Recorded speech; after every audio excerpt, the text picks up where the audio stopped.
Olá, como estão? Espero que bem. Hoje eu venho aqui trazer uma questão terapêutica que me parece interessante. Eu vou ler aqui uma citação do livro La Invención de Trastornos Mentales, do Héctor González Pardo e Marino Pérez Álvarez, e vou comentar aqui a respeito, a respeito dessa citação.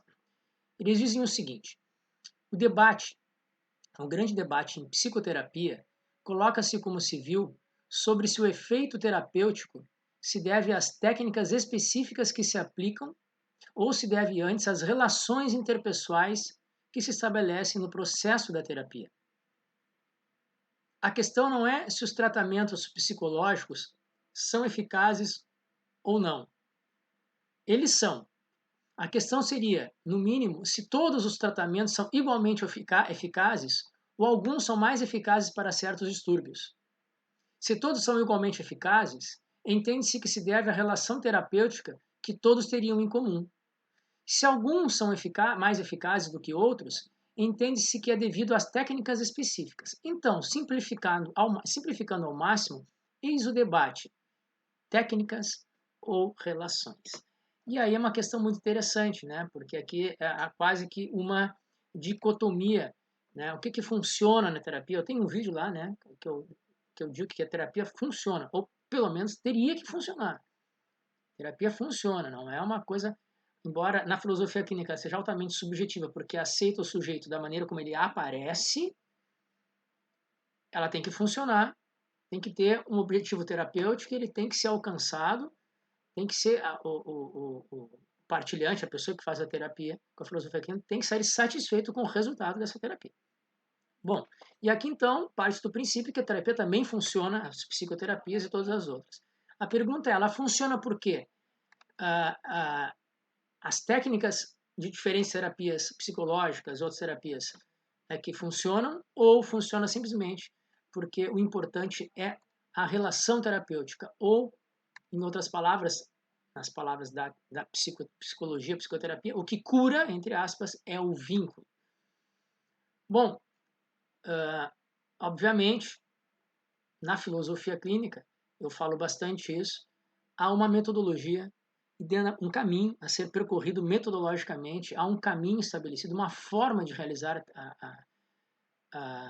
o processo terapêutico de filosofia clínica, há um caminho, há os eixos, embora ele seja amplo e ao mesmo tempo alterável, os eixos, as categorias desse caminho precisam ser preenchidas e serem interrelacionadas. E nesse caminho há uma forma de percorrê-lo, então também há uma técnica para fazer isso. Então, obviamente que para que a filosofia clínica, enquanto terapia da filosofia clínica, se efetive, é necessário seguir de forma ampla, de várias formas, é necessário seguir certos parâmetros ou categorias das quais a metodologia, os pressupostos da metodologia pedem. Se a gente foge desse caminho, ou foge muito dessas técnicas, deixa de ser uma terapia da filosofia clínica. Então, uma das metodologias, um dos caminhos a ser seguido é o caminho da singularidade. É por ali que se segue. Sempre que a singularidade estiver sendo protegida no sentido de ser revelada a partir de seus próprios critérios, sempre que a metodologia conseguir alcançar a singularidade, está sendo respeitada enquanto metodologia. Assim como a postura terapêutica do ser terapeuta conseguir não ofender, não atravessar aquela singularidade com seus próprios prejuízos, pressupostos éticos, de valores, seja o que for, normatividade, também está defendendo a singularidade. Se o terapeuta avançar nesse quesito, se ele começar a julgar a pessoa a partir dos próprios critérios do terapeuta, ele já sai da postura do ser terapeuta da filosofia clínica. Então, há uma metodologia e há uma técnica terapêutica em filosofia clínica e é necessário seguir para que se tenha resultado terapêutico. Porém, todavia, contudo, não é uma dicotomia excludente. Isso não quer dizer que somente a técnica e a metodologia vão dar conta do processo terapêutico, porque antes é necessário o vínculo. Algumas mães, alguns pais pedem para mim, Fernanda, meu filho né? Ou até às vezes casal, né? O marido ou a mulher diz, meu marido, minha mulher. Já aconteceu até com uma senhora que diz, uma mulher diz que meu pai, que é mais velho, não quer fazer terapia, mas eu estou insistindo. E eles concordaram, depois de tanta insistência, o filho, mulher, esposa, o pai mais velho, a fazer uma primeira sessão contigo. Você pode fazer? Eu, claro que eu posso. Essa pessoa vai chegar na terapia indignada, às vezes, contrariada, simplesmente para calar a boca da pessoa que tanto insiste que ela tem que fazer um processo terapêutico. Então, eu digo assim, olha, até posso fazer essa terapia, mas o caso é o seguinte, se a pessoa não for com a minha cara, essa é a palavra, a frase que eu uso, não for com a minha cara, ou seja, se não houver vínculo, se não houver vontade de ela continuar esse processo, não tem terapia. Uma pessoa obrigada a fazer terapia, não, eu não pego. Não vai adiantar. Ela até pode começar meio contra a vontade, mas o mínimo de disponibilidade dela de vir ao próximo encontro tem que ter.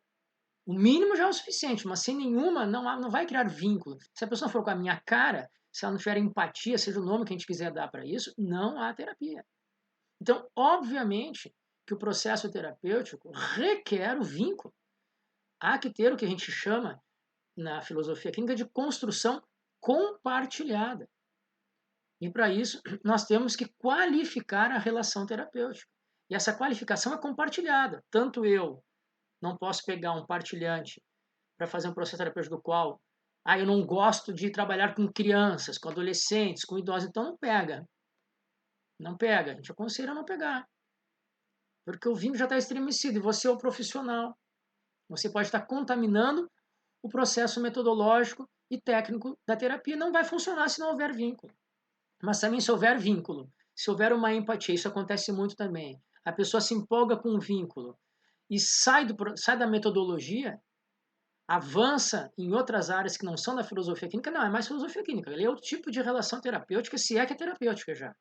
Por exemplo, eu como filósofo, se eu pego um filósofo que eu gosto muito, pego um cara que estuda filosofia e estuda muito as disciplinas ou as teorias que eu gosto, daqui a pouco eu me empolgo tanto, quero tanto fazer terapia com ele, pode ser uma pessoa muito interessante, quero conhecer essa pessoa, e começa a fazer, e me empolgo com o assunto filosófico, quando vê nós estamos falando de filosofia, conceito, já não é mais terapia, eu me empolguei, eu saí da minha postura do ser terapeuta, eu avancei nesse ser terapeuta, ou saí desse eixo terapêutico, do meu ser terapeuta, e aquilo ali já não é mais filosofia clínica.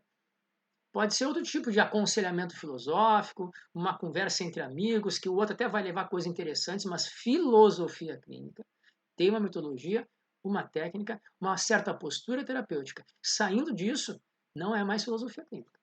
Então, é muito importante na filosofia clínica a metodologia, a técnica, mas ao mesmo tempo não podemos prescindir e abrir mão do vínculo da relação terapêutica. E temos que cuidar, porque só nós, terapeutas, que podemos avançar e sair desse eixo. Porque o partilhante faz o que ele quer. Ele, se quiser falar do que ele quiser, como ele quiser, do jeito que ele quiser, ele faz. Não tem curso e formação para ser partilhante, mas tem curso e formação para ser profissional da filosofia clínica, um terapeuta. E nós é que temos, então, que estar sempre cuidando para não sairmos da metodologia, que é ampla, é complexa, é interrelacionada entre seus três eixos, exames categoriais, estudo de pensamento e submodos. Isso dá uma amplitude enorme de movimento, porém, todavia, contudo, há um limite, há um horizonte no qual, a partir dele, não é mais filosofia clínica. Fiz todo o processo de filosofia clínica, mas resolvi lá adiante fazer uma interpretação um pouco fora da filosofia clínica, assim, uma interpretação meio cabalística ou meio psicanalítica, ou resolvi buscar para conversar com essa pessoa que ela não trouxe a terapia, mas eu resolvi, terapeuta, trazer uma outra área de conhecimento para conseguir compreender melhor essa pessoa. Isso não é mais filosofia clínica, saiu da filosofia clínica, saiu da metodologia. A metodologia e a técnica da filosofia clínica dá conta de todo o processo terapêutico. E essa é a grande autonomia da filosofia clínica. A filosofia clínica é uma terapia autônoma. Ela não necessita, em sua metodologia, técnica e postura terapêutica, de nada das outras terapias para ser colocado nela para ter uma melhor compreensão ou mais abrangência em relação ao fenômeno humano. Ela não necessita. Tudo que ela precisa está dentro da sua metodologia. Basta apenas que nos mantenhamos fiel e saibamos usar todos os recursos que a filosofia clínica nos proporciona. E para saber usar esses recursos, precisamos ter uma certa postura de ser terapeuta. Então, essa dicotomia, né, que às vezes, na própria discussão que às vezes acontece nas psicoterapias, se é a técnica, se é o vínculo, às vezes, por fragilidade da técnica, por fragilidade metodológica, alguns terapeutas falam que é o vínculo. Porque não precisa se preocupar muito com a técnica. Eu posso inventar na hora ali. Posso trazer coisas independente de certa teoria psicoterapêutica, ou posso incrementar mais. Para nós isso é um perigo.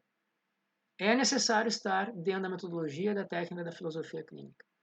Na metodologia da terapêutica da filosofia clínica. Só o vínculo, ou mais o vínculo, não é filosofia clínica. Há uma certa postura de vínculo e relacionamento para ter uma construção compartilhada. Há um processo de qualificação constante dessa relação terapêutica, porém não é isso suficiente, não exclui a técnica. Estar com a técnica e a metodologia não exclui uma certa postura de ser terapeuta. Então, para a filosofia clínica, não há essa dicotomia que as psicoterapias discutem há muito sobre o que funciona mais para certas terapias, é a técnica ou a postura. Para nós, é ambos, porque ambos estão dentro do horizonte terapêutico da filosofia clínica. Bom, aqui é um vídeo mais rápido hoje, falar um pouco sobre essa questão que suscita aí nas psicoterapias, nas quais a filosofia clínica também tem dentro da sua metodologia, dentro da sua terapêutica, uma visão, uma perspectiva a respeito disso. Se gostaram do vídeo, quiserem compartilhar, dar like, fazer comentários, ajuda muito aqui o canal da Epocare avance. E, inclusive, ultimamente, tem havido mais comentários nos vídeos da Epocare, e por isso o canal da Epocare está atingindo mais pessoas se inscrevendo, mais pessoas comentando. Parece que o comentário é uma das ferramentas mais importantes para análise do algoritmo, aí, porque ele faz uma análise de que está tendo uma interação mais pessoal, mais dinâmica entre quem faz o vídeo e quem assiste. Então, os comentários são uma ferramenta muito importante. Se quiser comentar, botar qualquer comentário, boa tarde, já ajuda ao algoritmo analisar o vídeo como relevante e assim vai passando para mais pessoas. Muito obrigado pelo tempo de vocês, pelos comentários, pelos likes e compartilhamentos e até o próximo vídeo.